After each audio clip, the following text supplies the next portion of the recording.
안녕하세요. 한국외국어대학교 경영학부 윤경입니다. 오늘도 미래 경영학에 대해서 다양하고 깊이 있는 이야기를 나눠보도록 하겠습니다. 세 번째 강의 진행하겠습니다. 지식의 미래인데, 이제 저는 이걸 날리지 2.0이라고 얘기인데요. 약간 1.0, 2.0 이렇게 얘기하는 게 숫자 붙이는 거는 약간 거부감이 드는 분들도 있을 겁니다. 근데 날리지 2.0으로 이야기한 거, 약간 순번을 붙여서 얘기한 거는, 이 지식사에 대한 이야기는 상당히 오래되었어요. 다니엘 벨 교수들이 1972년도에 포스트 인더스트리얼 소사이어티, 후기 산업사회 이야기를 하면서, 이 지식사에 대한 이야기를 했었죠. 1993년도에 피터 드러커는 지식인 사회의 도래에 대한 이야기도 하고 있습니다. 그럼 지식에 대한 게 뭐냐라는 고민을 좀 해봐야 되겠죠. 지식이라고 하는 거는 검증된, 신뢰할 수 있는 믿음 정도로 해석이 되고, 패턴화된 지식, 즉 우리가 패턴에 대한 인식, 지식을 갖고 있으면 그 패턴 정보를 가지고 미래를 예측할 수 있지 않습니까? 이런 걸 지식이라고도 불러요. 근데 이런 지식이라고 하는 거는 생산을 위한 투입 요소가 되는 것이죠. 내가 누구 이름을 안다, 혹은 누구 집에 숟가락이 몇 개고 젓가락이 몇 개다, 과거에 어떤 유명한 사람이 몇 월 며칠 날 누구와 무엇을 먹었다, 이런 것들은 지식은 아니에요. 이런 건 데이터나 정보에 해당되는 겁니다. 이런 지식이 예전에 생각했던 것과는 다른 양상으로 전개되고 있어서, 다른 라이프 사이클을 가지고 전개되고 있어서, 저는 이걸 지식 2.0, 날리지 2.0으로 불러야 된다.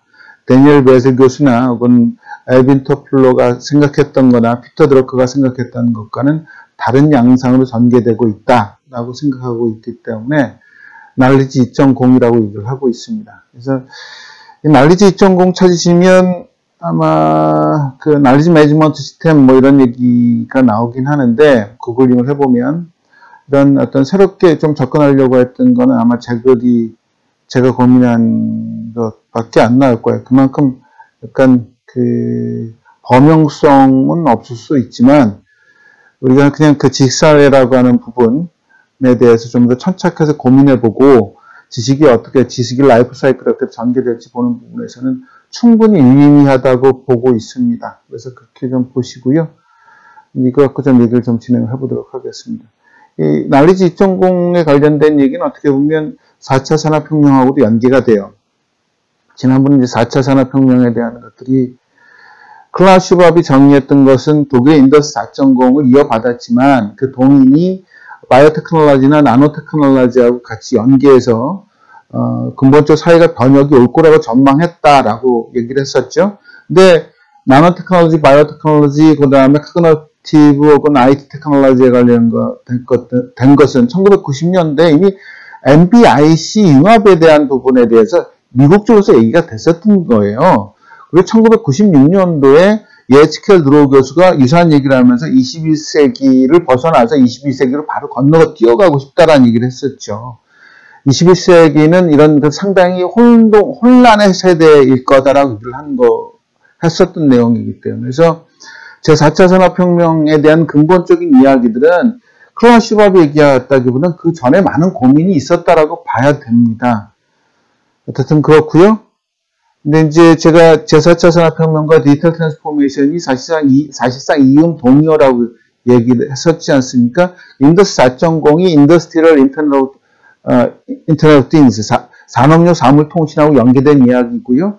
클라우스 슈밥이 몇 가지 더 한 이야기이지만, 제가 봤을 때 21세기의 주요한 어떤 범용 기술을 봤더니 다 디지털 렐러번스가 있어서 디지털 범용 기술로 볼 수가 있습니다. 디지털 관련된 기술은 데이터, 인포메이션, 날리지와 연계된 이야기예요. 지식사회하고 밀접한 관계를 갖고 있습니다. 그래서 약간 그런 맥락상에서 봐주는 게 타당하다라고 좀 얘기를 하고요. 한번 이야기를 좀 진행하도록 하겠습니다.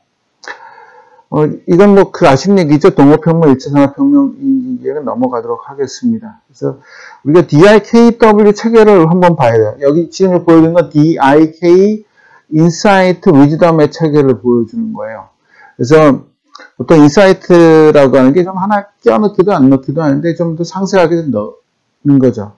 근데 데이터라고 하는 가장 나달의 정보들을 얘기한 거고요. 데이터를 의미한 거, 그것이 모아져서 좀 유의미한 가치를 가지는 정보가 되는 거고, 그것이 패턴화가 되면 난리지가 됩니다. 근데 위즈덤이라고 하는 건 그런 걸 뛰어넘어서 어떤 그 새로운 의미, 어떤 삶의 지혜, 우리 가치와 연계된 것들을 얘기를 하죠. 그래서 아까 얘기했던 농업혁명부터 4차 산업혁명까지 DIK, 인사이트, 위즈덤의 체계로 이렇게 보면 농업사회에서는 농업혁명 당시에는 데이터, 인포메이션, 나울리지, 인사이트, 위즈덤을 사람만이 만든 거예요. 그건 1차 산업혁명도 다르지 않죠. 근데 1차 산업혁명 좀 약간 좀 더 엄밀하게 들어가면 1차 산업혁명 이전에 약간 기계로 데이터를 기재하는 건 가능했어요. 제가 예전에 이제 여러분들한테 저 고등학교 이제 공고를 나왔다고 말씀드렸을 거예요. 거기서 공고해서 제가 전기를 전공을 했었는데 제가 고등학교 졸업하자마자 모 회사에 들어갔습니다. 모 회사에서 자동 제어 쪽 업무를 담당을 했었습니다. 그쪽 자동 제어는 컴퓨터를 이용한 게 아니라 기계식 제어였어요. 그래서 보통 그때 당시에는 압력, 온도, 그 다음에 유량 뭐 이런 것들을 컨트롤을 했었는데, 그 다음에 pH라고 해서 산도냐 알칼리도냐 이런 걸 하는 것들을 전부 기계식 혹은 약간 전기식으로 좀 했었어요. 전자식은 일부 들어가긴 해서 유량 제어할 때는 들어갔었는데 나머지는 다 그 기계식 제어가 위주였었습니다. 물론 그때 당시에 미국이나 유럽 쪽에 마이크로 컨트롤러에 의해서 컴퓨터에 대한 제어가 없었던 것은 아니었어요. 근데 상당히 고가였었고 그런 기계식 제어라고 하는 것이 전기를 쓰면 안 되는 곳들에서 활용되었던 개념입니다. 근데 물론 그 이전에 컴퓨터가 도입되기 이전에 이런 기계식 제어는 상당히 많이 활용됐었던 거였었고 거기에 실제 데이터를 기록하는 것들도 기계식 장치이거나 혹은 전기식 장치에서 진행됐던 것이 있었기 때문에 데이터를 기록하는 데 있어서 1차 산업혁명과 2차 산업혁명 당시에는 오로지 사람만이 했다라고 할 수는 없습니다. 일정 부분은 기계에서 했었던 거였죠. 근데 주로 사람에 의해서 진행됐던 거였었죠. 근데 컴퓨터가 발명되면서부터 데이터의 기록이 주로 이제 그런 컴퓨터에서 진행됐었던 거였었습니다. 근데 특히 센서가 많이 발달되면서 데이터의 기록은 컴퓨터에서 많이 담당을 했었겠죠. 이 데이터를 분석을 해서 인포메이션을 만드는 것들도 사실은 이제 3차 산업혁명부터 이제 데이터, DBM, 데이터베이스 매니지먼트 시스템이나 데이터 웨어하우징이나 데이터 마이닝이나 이런 걸 통해서 IT가 담당을 하게 된 거였어요. 그러나 그 난리지나 인사이트나 이런 부분은 거의 전적으로 사람이 하는 거였었죠.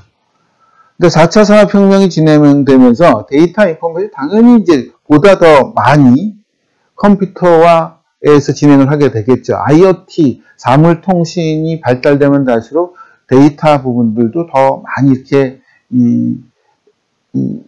컴퓨터에서 진행이 될 겁니다. 인포메이션을 도출하는 부분에 대한 것들도 인공지능이 많이 전파되면 더 응용되는 분야가 많으면 많을수록 사실 이제 컴퓨터와 AI에서 확장이 됩니다.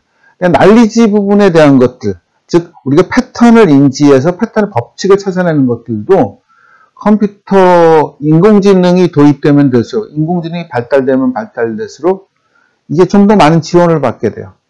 즉 지식의 생산의 패턴이 지식의 생산의 방식이 과거와는 달라지게 됩니다.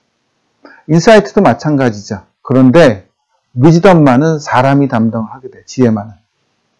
그래서 우리가 난리지 2.0 시대에는 지식의 라이프 사이클이 바뀌어지면서 인간이 좀 지혜에 보다 집중해야 될 필요성이 있게 되는 거예요.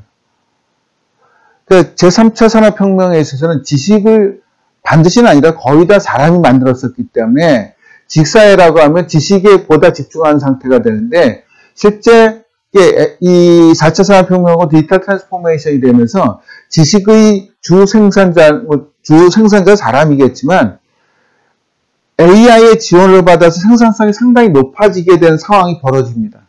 그렇게 되면 지식의 전체 가치, 인류가 생산해내는 컴퓨터와 AI 지원을 받아서 생산하는 지식의 전체량은 늘어나고 지식의 전체 가치는 늘어나겠으나 지식인 개개인의 그 평균적인 지식 개개인의 어떤 부가가치와 지식 개개의 어떤 가치는 적어질 수밖에 없는 환경이 돼요. 예를 들어서 우리가 20세기 초에 운전하는 사람의 어떤 가치는 그 사람의 부가가치는 상당히 높았습니다. 그러나 자동차 세대가 도입되면서 즉 1950년대 60년대가 넘어 들어가면서 자동차 운전수의 가치는 상당히 떨어질 수밖에 없어요. 마찬가지로 그 이전에 지식의 가치는 단위 지식인과 한 명의 지식인과 단위 지식의 가치는 상당히 높았지만 지식사회로 넘어가면 넘어갈수록 단위 지식과 지식인 한 명 한 명의 가치는 평균적인 가치는 낮아질 수밖에 없는 상태예요. 그러니까 이 이야기는 다시 얘기하자면 지식의 본질적인 가치가 생산의 투입 요소인데 지식사회에서는 지식이 생산의 투입 요소이냐라는 질문을 한번 해봐야 돼요. 그것으로 정확하게 생산의 투입 요소로서만 가치가 있느냐라는 질문도 해봐야 되는 겁니다. 우리가 생산 투입 요소가 아니라 삶의 가치, 삶의 본질적인 의미를 더 높이는데 지식의 의미가 있다라고 한다면 우리는 미지감에 더 가치를 둬야 될 수밖에 없는 거고요. 그 이야기는 지식의 라이프 사이클에서 지식의 생산과 지식의 유통에 상당히 중요한 역할을 담당하는 교육기관과 대학의 역할에 변화가 있어야 된다는 의미가 되기도 해요. 네, 그건 좀 시간이 많이 걸리는 이야기겠죠. 어떤 그런 측면에서 우리가 지식 어떤 DIKW, 데이터 인포메이션 날리지 위덤의 체계에서 누가 주로 그 기술 발달과 혹은 산업혁명과 연계돼서 누가 주로 생산을 담당하느냐에 대한 것들을 연계해서 볼 필요가 있습니다. 이 지식 1.0 사회와 지식 2.0 사회에서의 어떤 지식의 생로병사, 그러니까 탄생과 유통과 그 다음에 전파와 뭐 이런 것들에 대한 변화들을 보면 지식 1.0, 즉 데니얼 벨이나 혹은 피터 드러커가 얘기했을 때는 그때까지만 해도 지식은 혁신을 위한 것이고요.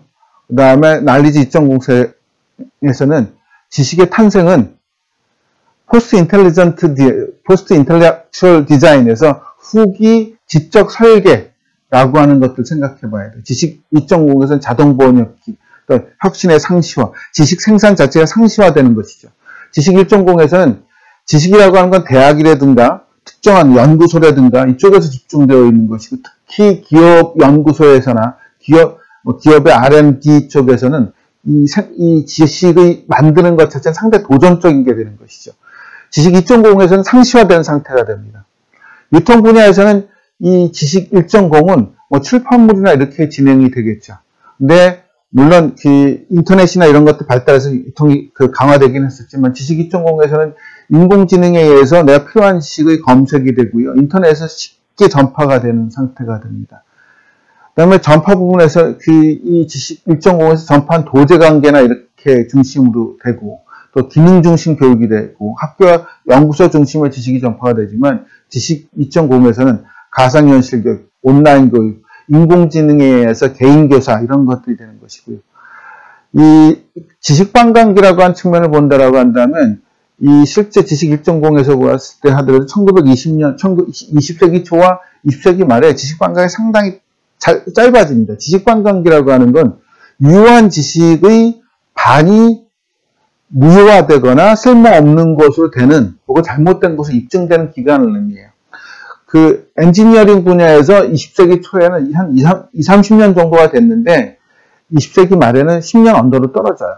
보시면 뭐 물리학은 13년, 경제학은 9.4년 뭐 이렇게 상당히 떨어지고 있죠. 이것도 이 21세기 전반기 그 초에 나온 논문에서 얘기가 나왔던 것이고 지금은 논문의 생산성이 이렇게 더 좋아지기 때문에 지식의 반감기가 더 떨어진다는 얘기예요. 낮아졌다고, 짧아졌다는 얘기입니다. 지식의 반감기가. 지식의 반감기가 짧아졌다는 건 뭐냐면, 우리가 이제 새로 배우지 않는다는 가정하에서, 우리가 한번 배운 걸 다 기억한다는 가정하에서 본다라고 하면, 예전에 20년이었다라고 한다면, 내가 한번 배우고 나서 20년이 지나도 반은 유효한 걸로 여전히 살아남아 있는 거예요. 우리가 경험이라고 하는 것이 누적이 됐을 때 보면 우리가 한번 배우면 그 다음에 은퇴할 때까지 다시 배울 필요가 거의 없게 되는 것이죠. 근데 지식 반감기가 짧아진다라고 한다면, 예를 들어서 10년이라고 한다면 20년만 지나면 내가 아는 지식은 4분의 1밖에 안 되는 거예요. 30년 지나면 8분의 1밖에 유효하지 않은 거예요. 근데 지식 반감기가 더 짧아지기 때문에 우리가 어떤 평생학습이든 혹은 주기적인 강화된 학습이든 이런 게 반드시 필요하게 되는 것이죠.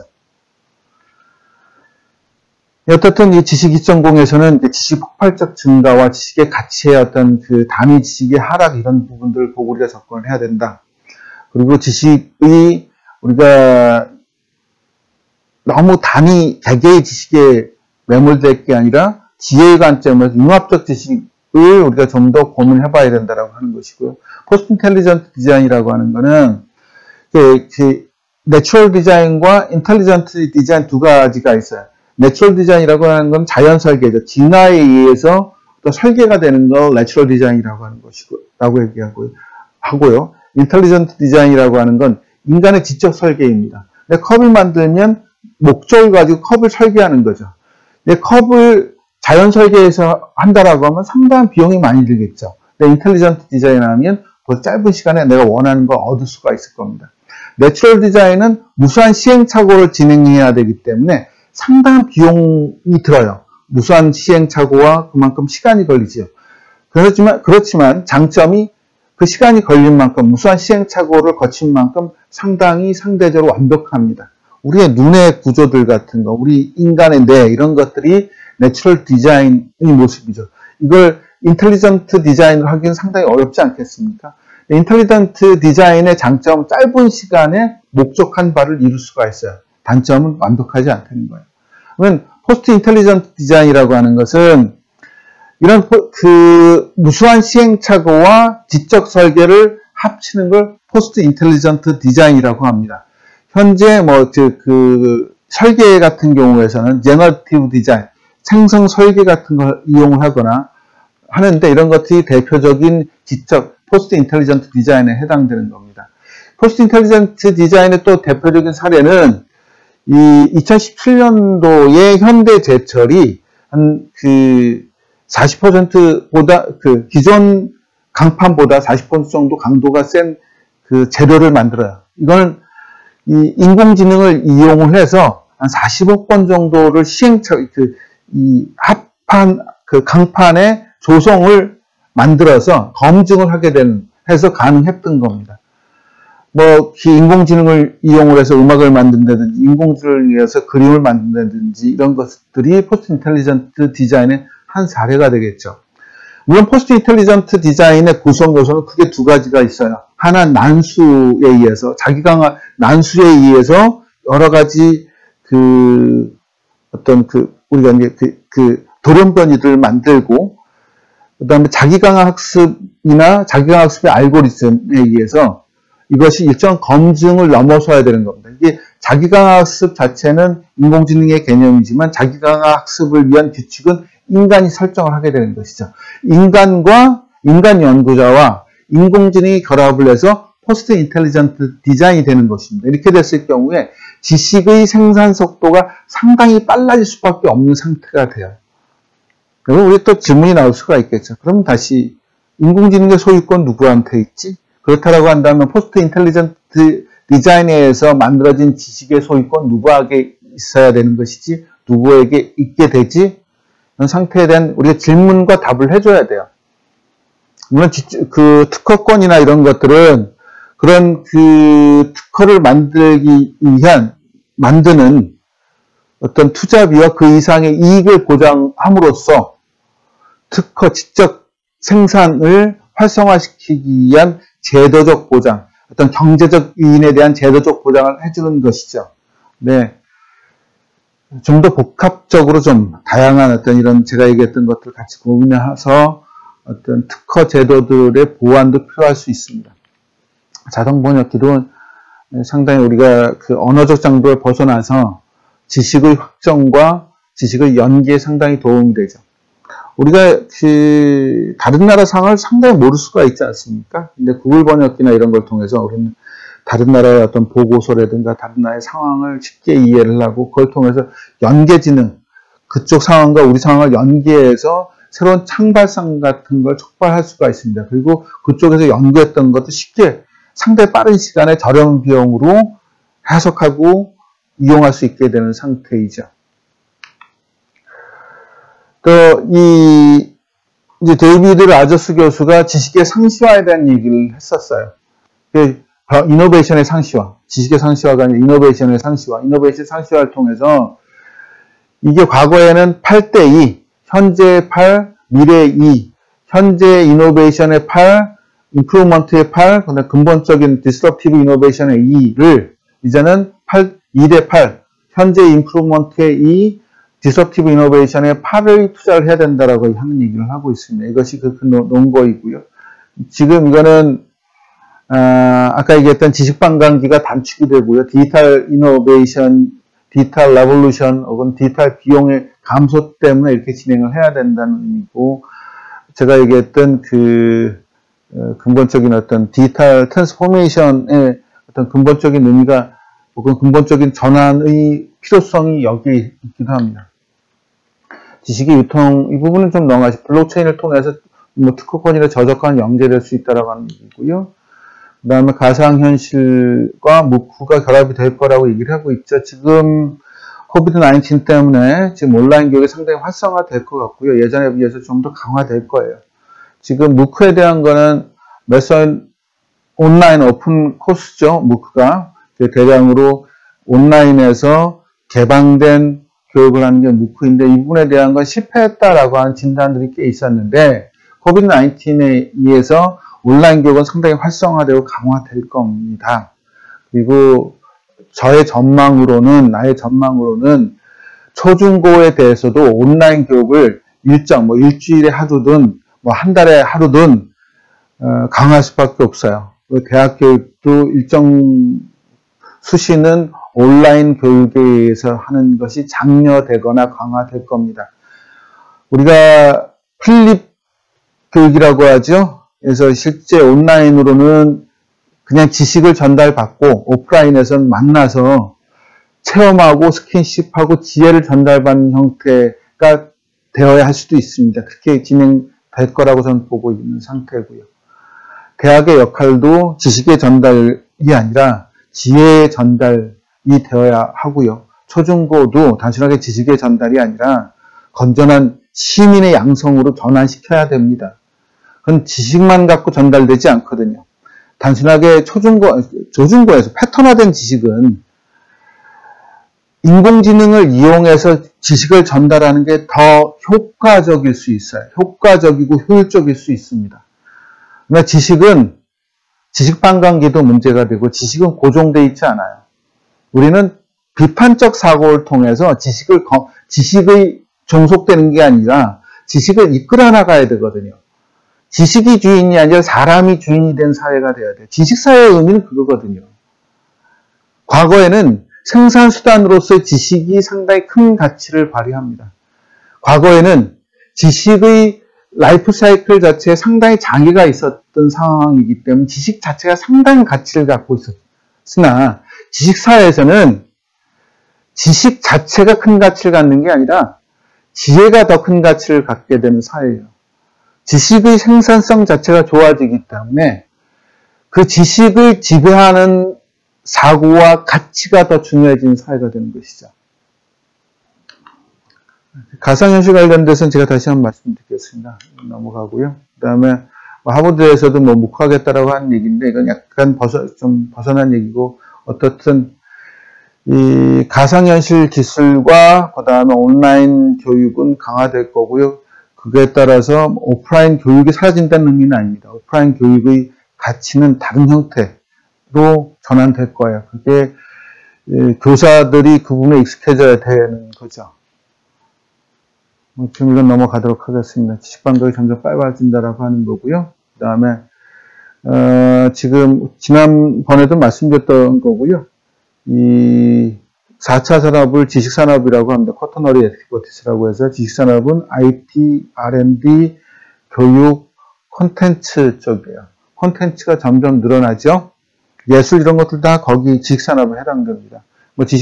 이 예술은 패턴화된 건 아니죠. 그런 의미는 아니지만 콘텐츠도 같이 지식산업의 큰 범주에 속해서 같이 넣습니다. 그 다음에 라이프 사이클, 이거 장생사연 얘기를 했는데, 우리 수명이 늘어나면서 순환적 삶을 얘기하는 거죠. 윤회라고 저는 생각을 해요. 순환적 삶은 현실로 가져온 윤회라고 생각을 합니다. 지금, 다시 한번 말씀드리겠는데, 2050년 정도 되면 여러분들, 그냥 현재 추세를 보면, 작년도에 포캐스팅에 하면 90세 초반인데요. 제가 봤을 때는, 그거는 약간 통계적으로 보수적으로 본 거고, 현재 과거에 봤던 통계와 실제 진행됐던 것들을 보면 95세에서 100세까지 될 거예요. 여러분들은 그렇게 사실 거고, 거기에 기술 발달, 생명공학 기술이나 혹은 정밀의료가 더 들어갔을 경우에 120세 이상 살 가능성도 있습니다. 만약에 보수적으로 본다 했을 때 100세까지 산다고 했을 때 그러면 노인은 언제부터 노인이어야 되느냐? 지금 현재 법정 65세죠. 근데 제가 봤을 때 100세면 노인의 기준은 85세 이상이어야 된다고 생각을 해요.